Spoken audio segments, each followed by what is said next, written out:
That is the Hyundai Palisade, and I'm going to show and tell you everything you need to know about this new 8-seater SUV. First of all, we're going to start with the price. I'm going to run through its features with you. And then we're going to gawk at its design.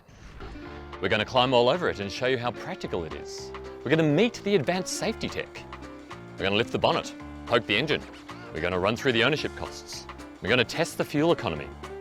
And then we're going to go for a drive on some really good roads and see what it's like to pilot. By the end of it, you're going to know more about the Palisade than your dealer. That's pretty good. Now, I'm also going to give each section a score, and at the very end, I'm going to give an overall score for the entire Palisade range. Now those are the time codes right there. You can skip ahead, do what you want, find what you need, take it away. It's like a drawer of socks. You can try it all on. I won't be offended. I probably will be. And if you're watching on YouTube, those are the chapter markers down there. Same goes. Find out what you want, run away. You know, we've all got things to do. Now, if you want to read the full review, go to carsguide.com.au and give us a like and subscribe. It's free. Price and features.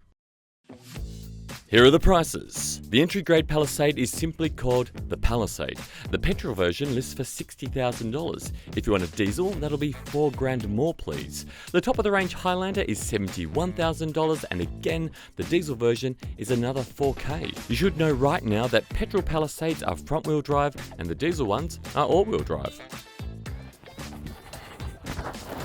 So it costs $60,000 just to get into a Palisade. That sounds like a lot of money, especially when you consider that you can get into a Mazda CX-9 for $45,000. But it does come with a lot of kit.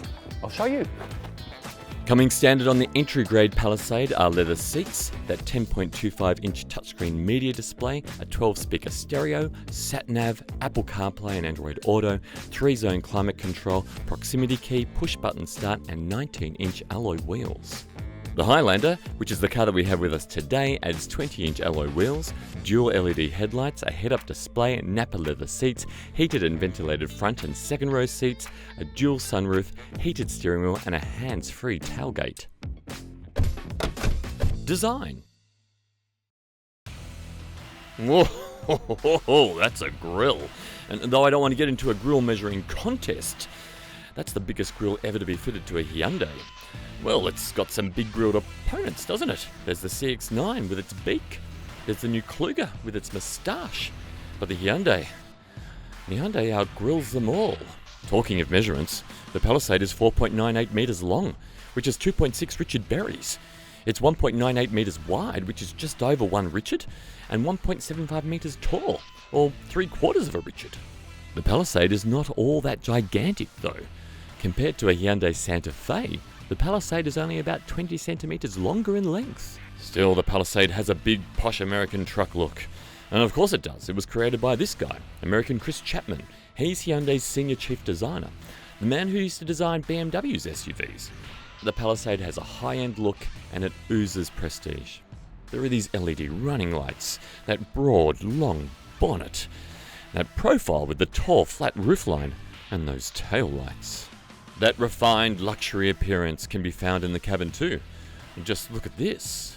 This is the Highlander grade, so it has these plush Nappa leather seats, but all Palisades have this 10.25-inch media display. And I like how it comes to a point right there at the end, and it's not just chopped off square. This big, high-mounted center console really separates the driver and the front passenger, almost to the point of feeling a little bit claustrophobic, I've got to say. And that isn't real wood. It looks really good though. Now, you don't have to have this white interior. There's also a burgundy leather and a black dashboard combination at no extra cost on the Highlander. The entry-grade Palisade has a black leather and black dash combination. Let's talk practicality. The Hyundai Palisade comes standard with 8 seats. That's right, 2, 3, 3. But if you get the Highlander, you can option 7 seats, and that gives you 2 captain's chairs. Aye, aye, captain. Now, what's legroom like in this third row? We're about to find out. Is it going to be a thumbs up or a thumbs down? It's a thumbs up. Look, I'm 191 centimetres tall. That's pretty much 1 Richard Berry. And look, although it's getting pretty tight back there, it has a smidge more room than a Santa Fe, and that makes all the difference. As for the second row, there's plenty of leg and headroom here. Now the Highlander comes with a hands-free auto tailgate. Now it's not the type that you kick underneath and it pops up. All you've got to do is stand near it with the key in your pocket and it will pop open. Now all Palisades come with the same size boots. It's 311 litres of luggage space with that third row up, and when you fold that third row down, it opens up for 704 litres. Now the Highlander comes with a wireless phone charger, but don't worry, all Palisades come with 7 USB ports for charging devices. There are also air vents galore and 16 cup holders. Safety. All Palisades come standard with an impressive array of advanced safety technology. We're talking AEB with pedestrian and cyclist detection. There's blind spot warning, forward collision assistance, lane keeping assistance, rear cross traffic collision avoidance, and adaptive cruise control. There's also front and rear parking sensors and a full-size spare wheel. Now, for child seats, there are 5 top tether anchor points in the 8-seater and 4 in the 7-seater, and all Palisades have 2 ISOFIX points in the second row and 1 in the third row. Now, this is something which is super important as well. The Palisade has airbags which cover the entire third row.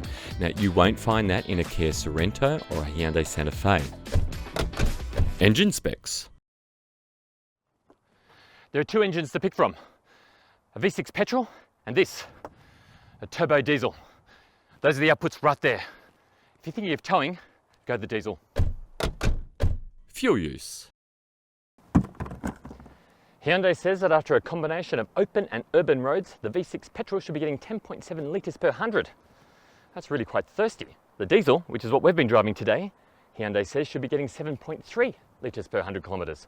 Well, after 160 k's in this, the trip computer's saying that we got 7.0 litres per 100 kilometres exactly. That's not too bad. What isn't too good is that there's no hybrid available. Ownership costs. The Hyundai Palisade is covered by a 5-year unlimited kilometre warranty. There's also capped price servicing. The V6 petrol is capped at $399 per service, and the diesel is $469. Let's go for a drive. Okay, let's go for a drive, but before we do, let me tell you about this. This is the gear shifter down here, these buttons. You've got drive, neutral, reverse, and park. It's actually a lot easier to use than it looks. It's a lot easier to use than one of those rotary dials, which you'll find on the Kia Sorento. So you just press drive, and away you go. Now, first things first, let's talk about these seats. They are as comfortable as they look. They are ridiculously comfortable, and even after 196.9 kilometers and 2.5 hours, they've still remained really supportive as well. A good seat. Well done, Hyundai. You've done a good job of the seats there. Also done a good job of the steering. You drive some big 7-seat SUVs and it's like sailing a yacht. You know, just a vague direction of your steering with the tiller. Not with this. It's very accurate. It's not as accurate as the Hyundai Santa Fe. It's the little 7-seat brother, but it's got good feel, good feedback, and it's quite accurate, which is really important on a country road like this. The speed limit's 100 kilometers an hour, and the lane is about as wide as the car, which is not hard because it's a wide car anyway. The last thing you want is steering which is going to be all over the place, and the Palisade steering is quite superb actually. It's very accurate and it's got good feel too. Now I think my favorite thing about the Palisade is the one thing I thought was going to be the worst, and that is the way it rides. This car was not specifically tuned for Australian roads by Hyundai. And Hyundai do that for a lot of their cars. They do it on the i30 and the Santa Fe, and they tell us journalists, and then we tell you, and then we drive the cars, and it feels just right for Australia. Well, they didn't do it with this car. This car's got what's called a global tune, so it's very similar, or it's the same as other markets around the world, but it's excellent.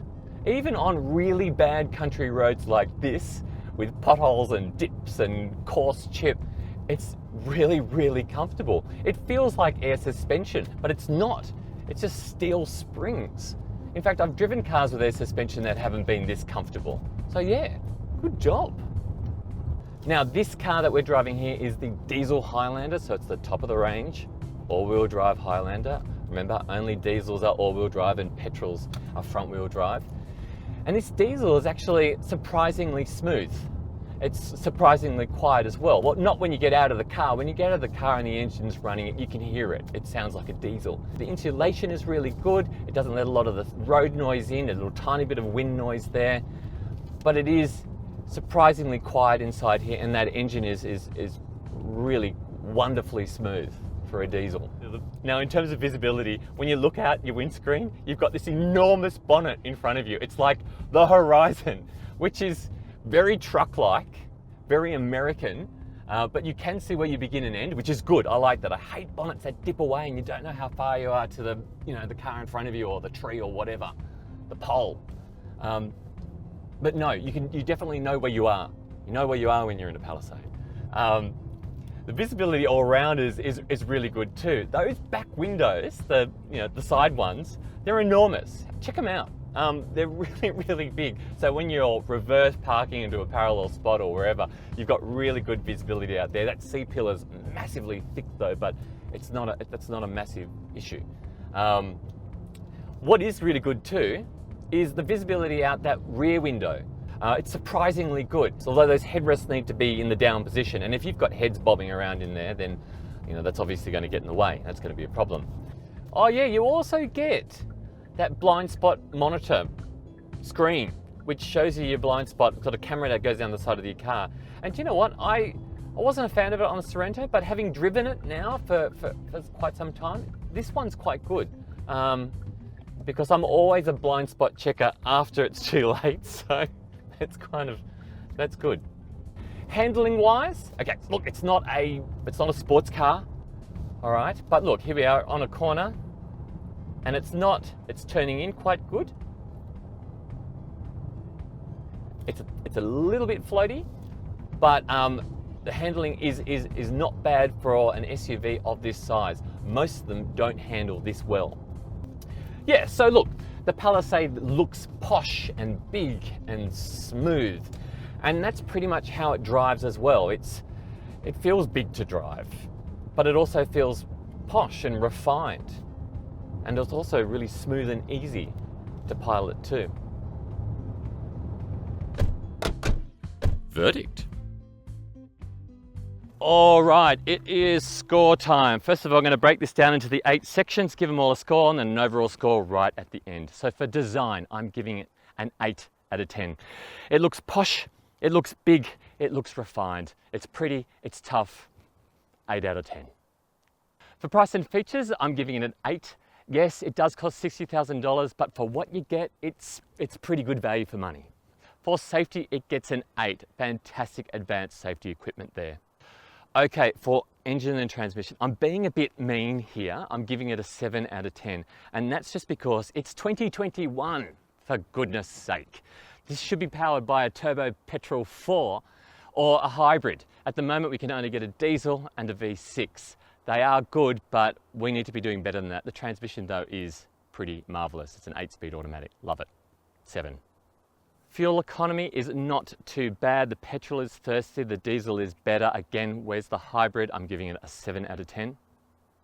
Okay, for ownership, we're giving it an 8 out of 10. The warranty is pretty standard, but the cap price servicing is excellent, 8 out of 10.